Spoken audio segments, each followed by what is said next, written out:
Everyone, welcome to MV Tales. ఇది next day morning. మేము hot air balloon మేమున్న hotel దగ్గర నుంచి వ్యూ చూసాము. సరే అసలు దగ్గరికి వెళ్ళి చూద్దాము ఎలా ఉంటుందా అని చెప్పేసి, ఆ బెలూన్స్ ఎక్కడి నుంచి అయితే ఫ్లై చేస్తారో అక్కడి నుంచి చూద్దాము అనేసి ఎర్లీ మార్నింగ్ 4:30కే వెళ్ళాము. అండ్ సమ్మర్ కాబట్టి ఆబ్వియస్గా లైట్ ఉంది అప్పటికే మేము వెళ్ళేసరికి. బట్ ఈ ఎక్స్పీరియన్స్ మాత్రం చాలా బాగుంది. దగ్గరగా బెలూన్స్ మొత్తం లైట్ అప్ అవుతూ పైకి వెళ్ళడం చూడడము అనేది ఒక డిఫరెంట్ ఎక్స్పీరియన్స్ అండ్ మాకు బాగా అనిపించింది.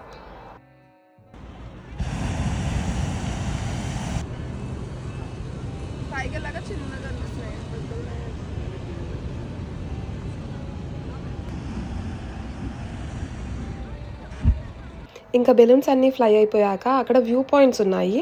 సో ఆ వ్యూ పాయింట్స్ నుంచి మనము డిఫరెంట్ వ్యూ చూడొచ్చు అనమాట బెలూన్స్ది. సరే అనేసి అక్కడ ఉన్న వ్యూ పాయింట్స్ అన్నీ ఎక్స్ప్లోర్ చేసుకుంటూ ఆ బెలూన్స్ మొత్తం లైక్ 8 o'clock వరకు ఫ్లై అవుతాయి. ఇంకా ఫ్లై అయినంతసేపు అలా చూసుకుంటూ వెళ్ళాం. Hello everyone, welcome to MV tales. ఇవాళ day 6 probably, I'm not sure, I lost the count, but next day. And ఇవాళ మేము ఉన్న కేవ్ హోటల్ చెక్అవుట్ చేసేస్తున్నాము. బికాస్ ఇక్కడ నుంచి మళ్ళీ మేము ఇంకో ప్లేస్కి వెళ్ళబోతున్నాము ఫర్ ద నెక్స్ట్ 2 days. అది లాస్ట్. ఇంకా అక్కడి నుంచి ఇంటికి వెళ్ళిపోతాము. సో రెడీ అయిపోయాము. మార్నింగ్ లెగిసి రెడీ అయిపోయి బ్రేక్ఫాస్ట్ చేసేసి అంతా సర్దేసుకొని it's time to check out. So check out చేసేసి ఇంకా ఇవాళ ప్లాన్స్ అయితే ఏమీ లేవు. ఈవినింగ్ వరకు నెక్స్ట్ డెస్టినేషన్ ఏదైతే మేము వెళ్ళాలో అక్కడికి, because it's a road trip, by car వెళ్తున్నాం కాబట్టి ఈవినింగ్ అక్కడికి రీచ్ అయిపోయి రెస్ట్ తీసుకొని రేపు అండ్ ఎల్లుండు రిలాక్స్ అవ్వడమే. బికాజ్ అన్నీ చూడాల్సినవి అడ్వెంచరస్ థింగ్స్ అన్నీ అయిపోయినాయి. నెక్స్ట్ 2 days జస్ట్ రిలాక్స్ అయ్యి ఇంకా ఇంటికి వెళ్ళిపోయి back to routine.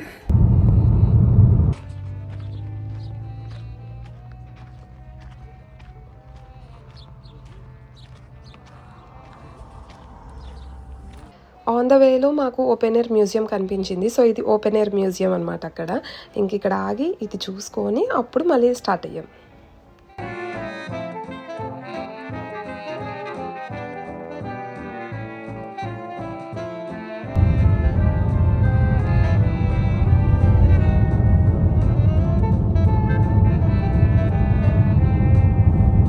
Pit stop అనమాట. లంచ్ చేసి ఇక్కడ ఆగాము. ఇది one of the hidden gems అని చెప్పొచ్చు మేమున్న ప్లేస్లో. ఇది ఒక అప్పటి కోట అనమాట. ఎక్కువ మంది రారు. సో చూడొచ్చు, అంత ఖాళీగా ఉంది మొత్తము. ఇది చూసేసుకొని ఇక్కడ నుంచి మేము స్టార్ట్ అయిపోతాము నెక్స్ట్ రీచ్ అవ్వాల్సిన ప్లేస్కి. మేబీ ఇంకొక 1 hour of drive or 2 hours of drive ఉండొచ్చు.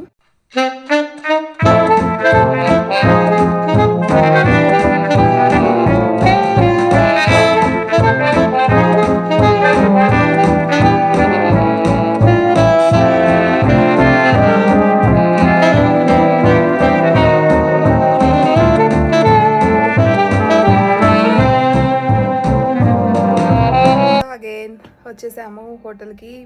ఆఫ్టర్నూన్ కొద్దిగా ఎక్స్ప్లోర్ చేసుకుంటూ చిన్నవి అన్నీ చూసుకుంటూ ఈవినింగ్ అయిపోయింది ఆల్మోస్ట్ వచ్చేసరికి. అండ్ ఇప్పుడు ఈవినింగ్ ఇక్కడ ఆల్రెడీ ప్లాన్ చేసుకున్న కొన్ని యాక్టివిటీస్ ఉన్నాయి. అవన్నీ చూసుకొని డిన్నర్ చేసేసి ఇంకా మళ్ళీ రూమ్కి వచ్చి పడుకోవడమే. So nothing much to do today. Just exploring the streets. మేము వచ్చిన ప్లేస్లో నథింగ్ మచ్. ఆల్మోస్ట్ లైట్ చీకటి పడిపోయింది. So just thought that will take a walk అన్నట్టు we came out and exploring the streets. మేము ఆ రోజు ప్లాన్ చేసుకున్న యాక్టివిటీస్లో ద మోస్ట్ ఇంపార్టెంట్ ఈవెంట్ ఇది. మాకు టికెట్స్ అవన్నీ ప్రీ బుక్ చేసేసుకొని ఉన్నాం దీనికి. ఎక్కడైతే ఇది ఆరిజినేట్ అయిందో సూఫీ డ్యాన్స్, అదే ప్లేస్లో మేము ఎక్స్పీరియన్స్ చేయగలిగాం దీన్ని. అండ్ ఒక different culture, different tradition and different ఫెయిత్ని ఎక్స్పీరియన్స్ చేసాము ఓవరాల్గా ఈ సూఫీ డ్యాన్స్ అవుతున్నంతసేపు కూడా.